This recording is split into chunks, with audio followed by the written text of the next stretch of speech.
ఒక గులాబీ పూజ చేసి పెద్దన్న ఇక దానిలో ఏం చేసినాడా ఇక డైలాగ్ చూడు, రాయలసీమను రత్నాల సీమగా మారుస్తా, తెలంగాణ జలాలకు అవసరం వస్తే రాయలసీమకు తరలిస్తా, పెద్దన్న పాత్ర పోషిస్తా. ఈడ మాత్రం తెలంగాణకు విలన్, ఆడ మాత్రం పెద్దన్న పాత్ర. ఈయన తెలంగాణ ఉద్యమకారుడు, ఈయనే తెలంగాణను సాధించిన బాపు, తెలంగాణ బాపు ఈయనే. యో కేసీఆర్ ను గులాబీ రేకులపై నడిపించిన రోజా,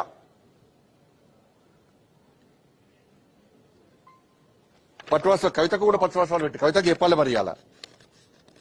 ఇక గులాబీ రేకులు నడుస్తుంది తెలంగాణ. చూడండి గులాబీ రేకులు ఇది చూపట్టండి. ఇది రాయలసీమ రత్నాలసీమ మార్స్తా గులాబీ రేకుల మీద నడుస్తున్న కేసీఆర్ ఖుషైపోయాడు. చిచ్చాడు పోయి ఖుషైపోయాడు. ఇక ఊకద ఉపన్యాసం చిరిగా ఇక కవితక కూడా బట్టలు పెట్టారు. ఫోటో చూపెట్టాను. కవితక ఇప్పుడు చూస్తుంది కదా, కవితక కూడా బట్టలు పెట్టారు. ఇప్పుడు కవితక చెప్పాలి ఏం జరిగిందని చెప్పాలి. ఇప్పుడు కేసీఆర్ హయాంలో బీఆర్ఎస్ పార్టీ జరిగిన అవినీతి అక్రమాలను కవితక బయటపడుతున్నది. హ్యాట్స్ ఆఫ్, మేము స్వాగతిస్తున్నాం దాన్ని. ఎక్కడ అవినీతి జరిగినా, ఎవరు అవినీతి పాల్పడ్డా, ఎవరు దాన్ని బయట పెట్టినా భారతీయ జనతా పార్టీ వాళ్ళకి అండగా ఉంటుంది. ఎందుకంటే ఇన్ని 3 హయాంలటువంటి నరేంద్ర మోడీ పాలనలో ఒక్క అవినీతి ఆరోపణలు లేవు. కానీ కవితక్క బయట పడుతుంటే మేము సహకరిస్తాం. ఇప్పుడు కవితక్క కూడా ఈ విషయాన్ని బయట ఏం జరిగింది. ఇక తండ్రి కాబట్టి రమ్మంటే బిడ్డ పోవాల్సి వస్తుంది.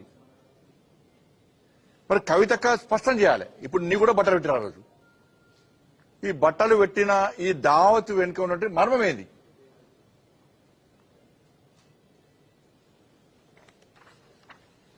అదే కవితక్క కూడా ఆ రోజు వద్దన్నట్టున్నది. నాకు కొంచెం సమాచారం అయితే ఉన్నది. అదే వద్ద దావత్ అదేమద్దు, ఈ చేపల పులుసులు ఈ రొయ్యల పులుసు మా ఇంట్లో పెట్టుకోవచ్చు వద్దన్నట్టు నాకు తెలుసు. మరి కవితకే చెప్పాలి. మరి ఆ రోజు వద్దన్నదా, కవిత కూడా పోదామన్నదా, కవితకే చెప్పాలి. కవిత నమ్మకం ఉంది. ఎందుకంటే బయటపడుతుంది కదా పాపం, ఇప్పుడు అన్ని అవినీతి బయటపడుతుంది కదా.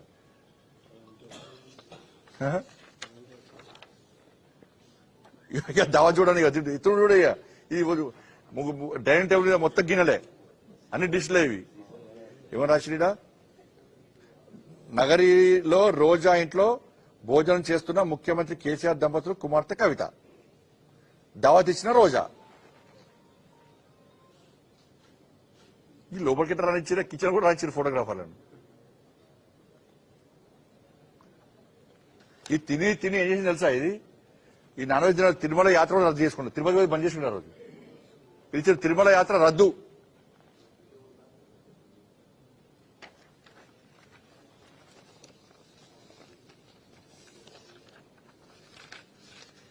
అయితే ఇక్కడ జరిగింది ఏంటంటే, ఈ రాయలసీమ లిఫ్ట్ ఇరిగేషన్ కట్టేటప్పుడు నేను కేసీఆర్ గారికి లెటర్ రాసిన. ఇక ఆ రోజు మేము ఫస్ట్ చెప్తాను, మేము 5 days నేను ఈ జరిగిన వెంటనే ఇగో భారతీయ జనతా పార్టీ తెలంగాణ రాష్ట్రంలో అన్ని ఇండ్ల మీద నల్ల జెండాలు ఎగరేస్తాం. ఎవరు తెలంగాణకు అన్యాయం జరుగుతుంది, రాయలసీమ లిఫ్ట్ ఇరిగేషన్ కడుతున్నారు అని చెప్పి మా ఇంటి మీద నేను జెండా ఎగరేసిన, మాస్క్ పెట్టుకుని జెండా ఎగరేసిన. తెలంగాణ రాష్ట్రం మొత్తం కూడా భారతీయ జనతా పార్టీ కార్యకర్తలందరూ కూడా ఇంటి మీద నల్ల జెండాలు ఎగరేసారు.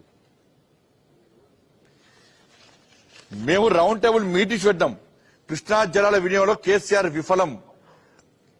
ఇగో round table meeting doctor Laxman గారు ఉన్నారు, కిషన్ రెడ్డి గారు ఉన్నారు, మురళీధర గారు ఉన్నారు. రౌండ్ టేబుల్ మీటింగ్ పెట్టాం మేము.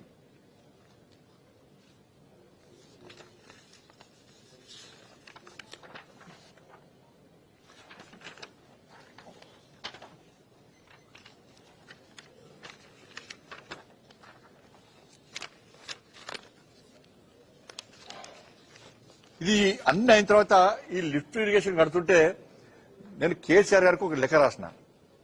సార్, రాయలసీమ లిఫ్ట్ ఇరిగేషన్ కడుతున్నారు, పేపర్లో కూడా వచ్చింది.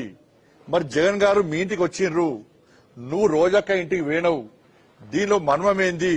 రాయలసీమ లిఫ్ట్ ఇరిగేషన్ ఆప్ అని చెప్పి ఆ రాష్ట్రానికి లేఖ రాయంటే లేఖ రాయలే. లేఖ రాకుండా నేను రాసిన.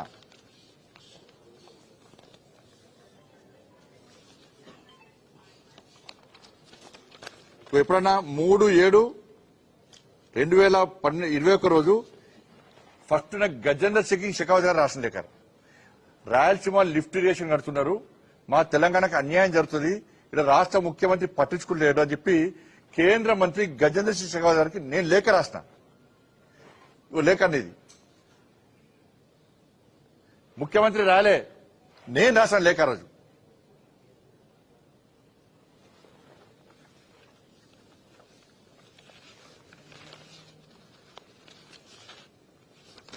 లేఖ రాసిన పట్టించుకోకుంటే లాస్ట్ నేను ఢిల్లీ పోయిన రోజు.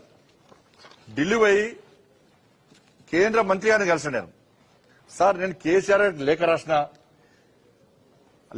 Lift irrigation tender process start అయింది, ఆ టెండర్ ఆపాలా సార్ అని నేను రాసిన తర్వాత నేను కూడా అప్పుడు ముఖ్యమంత్రి గారితో మాట్లాడినా, ఈ విషయం స్పష్టం చేస్తా అని చెప్పి ఆ రోజు వాస్తవానికి ఏంటంటే ఈ జలశక్తి మినిస్టర్ల అడ్వైజర్ ఉండే వెదిర శ్రీరామ్ గారు, నిజంగా ఆయనకైతే హ్యాట్స్ ఆఫ్ అన్న.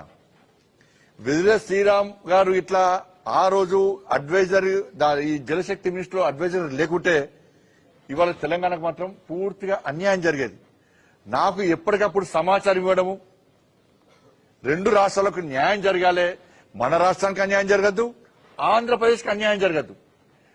రాజ్యాంగబద్దంగా విభజన యాక్ట్ ప్రకారము మనకు జలాలు వినియోగం జరగాలి, మనం వాడుకోవాలని చెప్పి ఇటు ఈ రాష్ట్రానికి కానీ ఆ రాష్ట్రాన్ని సపోర్ట్ చేయాలి న్యాయంగా. ఇలా వెదిర శ్రీరామ్ గారు ఉన్నారు. ఆ రోజు వెదిర శ్రీరామ్ గారు ఎప్పుడప్పుడు అడ్వైజ్ చేస్తున్నారు, నాకు జలశక్తి మినిస్టర్కి అడ్వైజ్ చేస్తున్నారు, సార్ ఆ రాష్ట్రానికి అన్యాయం జరగద్దు, ఈ రాష్ట్రానికి అన్యాయం, రెండు రాష్ట్రాలు తెలుగు రాష్ట్రాలు బాగుండాలని చెప్పి కోరికతో కేంద్ర ప్రభుత్వం రెండు రాష్ట్రాల నుంచి ఆలోచించింది.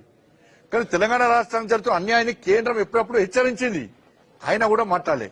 నేను ఆ రోజు కేంద్ర మంత్రికి లెటర్ రాసిన, రాష్ట్ర ముఖ్యమంత్రి ఉన్న కేసీఆర్ గారికి లెటర్ రాసిన, నా లెటర్ తీసుకుపోయి చెత్తపుట్లో పడేసిండు. ఇక కేసీఆర్ ఇంటలేడని భావించే నేను ఢిల్లీ పోయి, సార్ దయచేసి అపెక్స్ కౌన్సిల్ మీటింగ్ పెట్టండి, మీటింగ్ పెడితే చర్చ జరుగుతుంది, ఇది ఆపకుంటే మాకు అన్యాయం జరుగుతుంది సార్ అని చెప్పి మొత్తుకున్న రోజు నేను. లాస్ట్ కు అపెక్స్ కౌన్సిల్ మీటింగ్ పెట్టాం.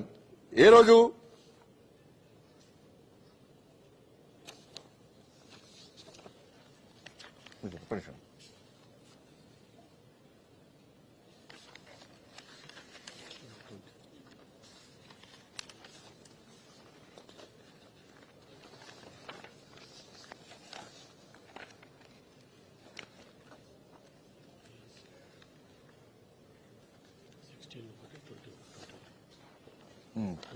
అపెక్స్ కౌన్సిల్ మీటింగ్ పెడితే ఆ రోజు ఏం చేసిండు, ఎంత కుట్ర అంటే కేసీఆర్ అంటే మోసం. ఇది ఇంపార్టెంట్ విషయం అన్న. అపెక్స్ కౌన్సిల్ మీటింగ్ పెడితే డేట్ కొంచెం ఇక డేట్ ఇది కాదు, ఆ డేట్ కొంచెం నాకు మిస్ అయింది అన్నది.